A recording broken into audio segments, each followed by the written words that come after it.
Next up, we have Deneen Andrades, Life Transformation Specialist, Amazon best-selling author of Learning to Pivot, Mastering Resilience, and she's an international speaker. Deneen has extensive background in helping others reach a mindset of hope. Her greatest passion is seeing positive transformation in herself and others. Let's welcome Deneen.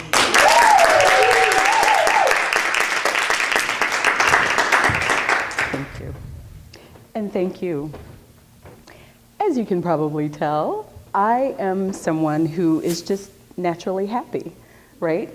And I like for everybody to be happy like me, right? Let's just be happy. However, it's not quite that easy.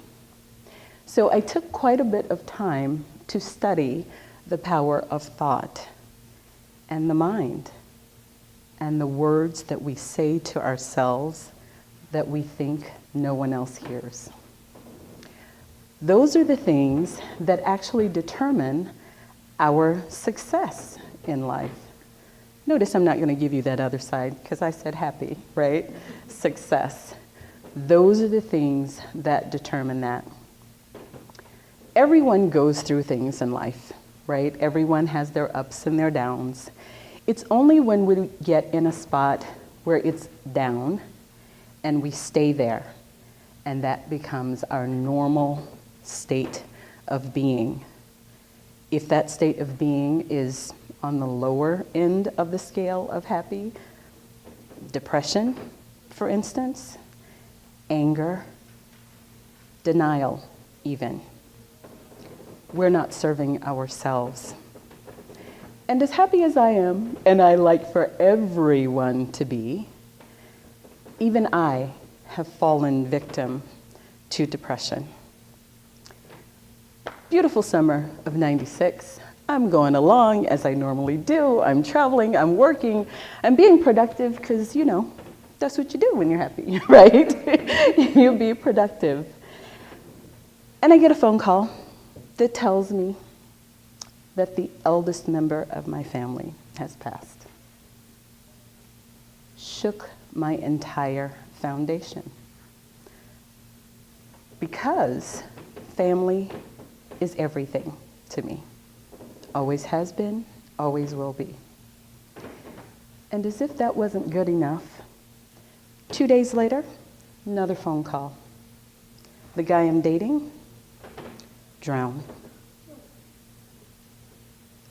My thoughts exactly. I'm panicked, I'm confused, I don't know what to think. I've got responsibilities in both directions. To my family, to his family. Okay, just get through it. Do this, you know you have to do this. Handle your uncle's affairs. Give your boyfriend's mom everything that she needs. Fly home. Wait, I gotta pack. I don't live in Atlanta. I'm in Atlanta. I gotta go home. The confusion I was sunk. I truly felt sunk. That's not the lowest point, though. After all of the services for the two of them were over,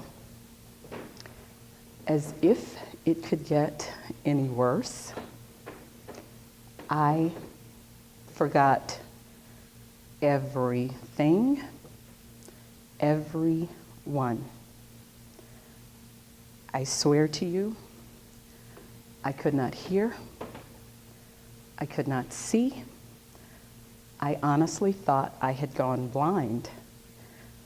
I felt like there was this weight on me that would not allow me to get up and even take a shower,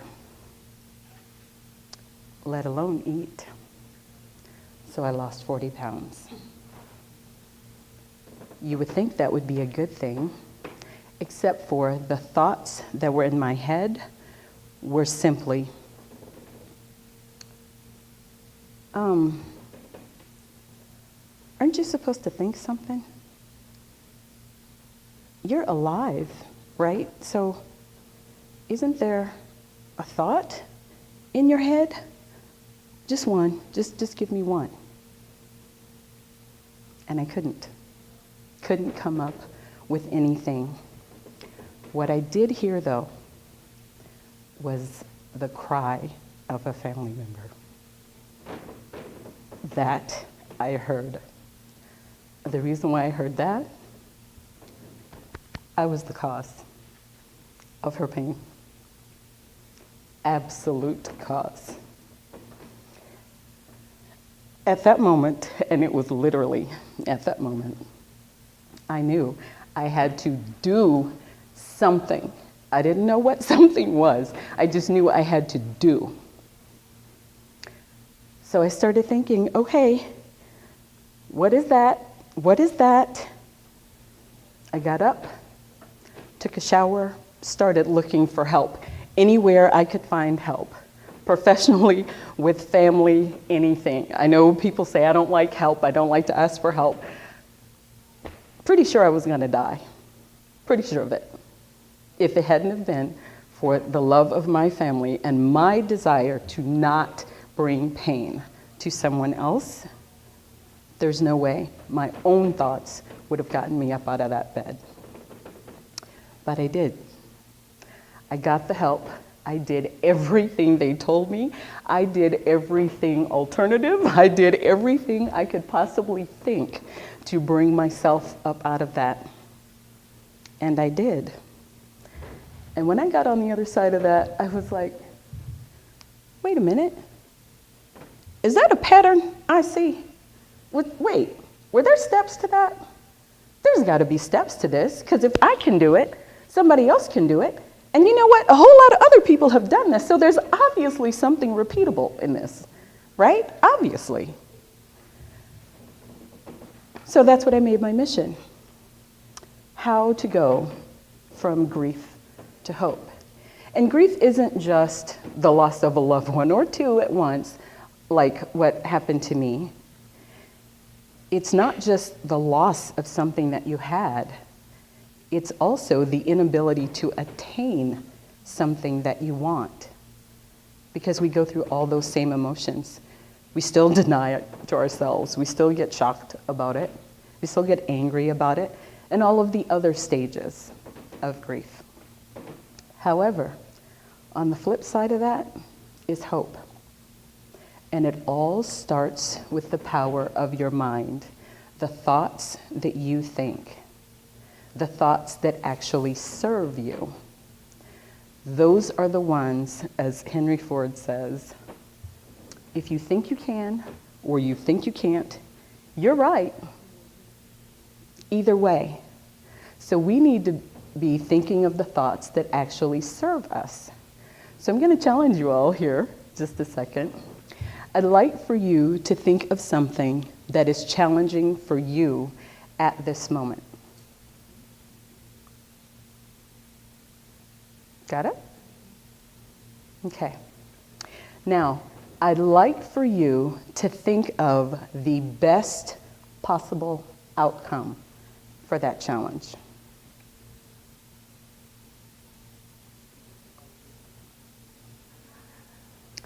Now I'm going to ask you to write. So on the paper in front of you, I'd like for you to write down 3 things that you can do to make that outcome a reality.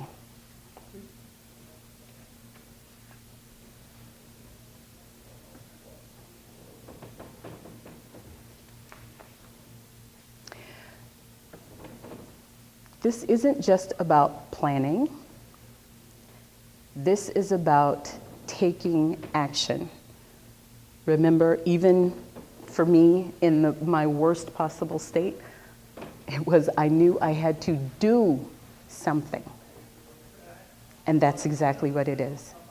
It doesn't matter how small that step is toward your desired outcome. Any step you take whatsoever to get to that outcome will help you meet success. If you need to request assistance, request assistance. It will be there for you in the most unpredictable of ways. My name is Deneen Andrades. I am your partner in success.